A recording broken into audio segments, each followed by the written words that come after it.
Hi friends. ஒரு சில சின்ன சின்ன இன்சிடெண்ட்டுகளை யாராவது நமக்கு ஷேர் பண்ணும்போது நம்ம அதை கேட்டோம்னா நமக்குள்ள ஒரு வாவ் மொமெண்ட் வரும். அதாவது ஐ ஓப்பனராக இருக்கலாம், சம்டைம்ஸ் ஐ ஓப்பனிங் செஷனாக, ஐ ஓப்பனிங் வேர்ட்ஸாக இருக்கலாம். நமக்குள்ள ஏதோ ஒன்று பொறி தட்டும். அந்த மாதிரி ஒரு விஷயம் எனக்குள்ள ஒரு சின்ன மாற்றங்கள் இல்லை, பெரிய மாற்றத்தையே கொண்டு வந்த ஒரு ஒரு சின்ன இன்சிடெண்ட் தான். நான் கேள்விப்பட்ட ஒரு இன்சிடெண்ட் தான். நம்ம வாழ்க்கையோட அதை பொருத்தி பார்க்கும்போது உண்மையிலேயே அது எனக்கு ரொம்ப ஹெல்ப்ஃபுல்லாக இருந்தது. உங்களுக்கு ஹெல்ப்ஃபுல்லாக இருக்கும்னு நினைக்கிறேன். யான் பெற்ற இன்பம் பெருக வையக மாதிரி இது உங்களோட ஷேர் பண்ணணுங்கிற நோக்கத்தில் இதை பதிவு பண்ணுறேன். நிறைய பேர் ஏற்கனவே கேட்டிருப்பீங்க, இருந்தாலும் ஞாபகப்படுத்திக்கலாம். நம்ம ஏதோ ஒரு பக்கம் நடந்து போயிட்டு இருக்கும்போது ஒரு தோட்டத்தில் இருந்தோ ஒரு காட்டுக்குள்ள இருந்தோ ஒரு பாம்பு வந்து நம்மளை தீண்டிருச்சு, கடிச்சிருச்சுன்னு வைங்களேன். நம்ம டென்ஷன் ஆகி வேகமாக அந்த பாம்பு பின்னாடியே ஓடி போய் தேடி பிடிச்சி மணிக்கணக்காக அதை தேடி, சம்டைம்ஸ் ஹாஃப் டே 1 டே கழிச்சு கூட அது கிடைக்கும் நம்ம கையில். தேடி பிடிச்சி நிப்பாட்டி, ஹலோ ஒரு நிமிஷம், எக்ஸ்கியூஸ் மீ, ஏன் என்ன கடிச்ச? நான் தான் உன்னை ஒன்றுமே பண்ணலையே, மனசளவு கூட உனக்கு நான் தீங்கு நினைக்கலையே, எந்த ஹார்ம் பண்ணலையே, என்னைய போய் எதுக்கு நீ கடிச்ச? நீ பண்ண தப்பு தானே, அப்போ எனக்கு சாரி சொல்லு, எக்ஸ்கியூஸ் கேளு, நீ ரியலைஸ் பண்ணு, நீ பண்ண தப்பு நீ ரியலைஸ் பண்ணு, எனக்கு சாரி சொல்லு அப்படின்னு சொல்லி அது கூட போராடுவோமா?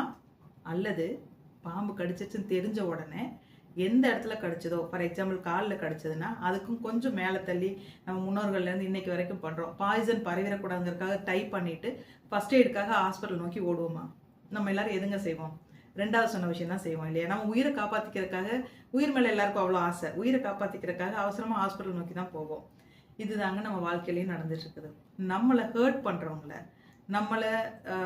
நம்ம யாருக்குமே ஹார்ம் நினைக்காட்டி அவங்க நம்மளை வருத்தப்பட வைக்கிறாங்க, நம்மளை வஞ்சம் பண்ணுறாங்க, என்னமோ அது மாதிரி நம்மளை வந்து துன்பத்துக்கு ஆளாக்குற மக்களை தேடி பிடிச்சி, அல்லது கூடவே இருந்தாங்கன்னா டெய்லி ஓடி போய் ஏன் இப்படி பண்ண, ஏன் இப்படி பண்ண, நான் உனக்கு ஒன்றுமே பண்ணல, மனசால கூட நான் உனக்கு துரோகம் நினைக்கல, ஒரு கஷ்டம் பண்ணல, நீ ஏன் எனக்கு இப்படி பண்ணேன்னு கேட்டு அவங்க அதை ரியலைஸ் பண்ணணும், அவங்க நம்மகிட்ட வந்து சாரி கேட்கணும். இந்த மாதிரி எதிர்பார்த்து ஓடிக்கிட்டே இருக்கிறோமே தவிர, அவங்க விதைச்ச அந்த நஞ்சுங்கிற விதை நம்ம உள்ளே இருந்து நம்ம ஹோல் பாடியை பாய்சன் ஆக்கிட்டு இருக்கு அப்படிங்கிறத மறந்துடுறோம் இல்லையா?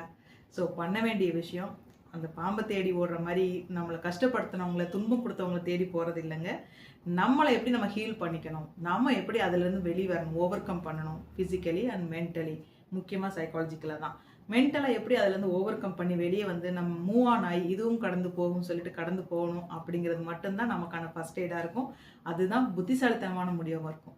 திங்க் டிஃப்ரெண்ட், கொஞ்சம் மாற்றி தான் யோசிங்களே. இது எனக்கு ரொம்ப சூட் ஆச்சு. எனக்கு வாழ்க்கையில் இம்ப்ளிமெண்ட் பண்ணும்போது நிறைய மாற்றங்கள் எனக்குள்ளே சந்தித்தேன். உங்களுக்கு எப்படி இருந்துச்சு அப்படிங்கிறத கமெண்ட்டில் சொல்லுங்கள். இந்த பதிவு பிடிச்சிருந்தா லைக் பண்ணுங்கள், மறக்காமல் உங்கள் ஃப்ரெண்ட்ஸுக்கும் ஷேர் பண்ணுங்கள். நம்ம சேனலை இதுவரை சப்ஸ்கிரைப் பண்ணனா இப்போவே சப்ஸ்கிரைப் பண்ணுங்கள். நன்றி.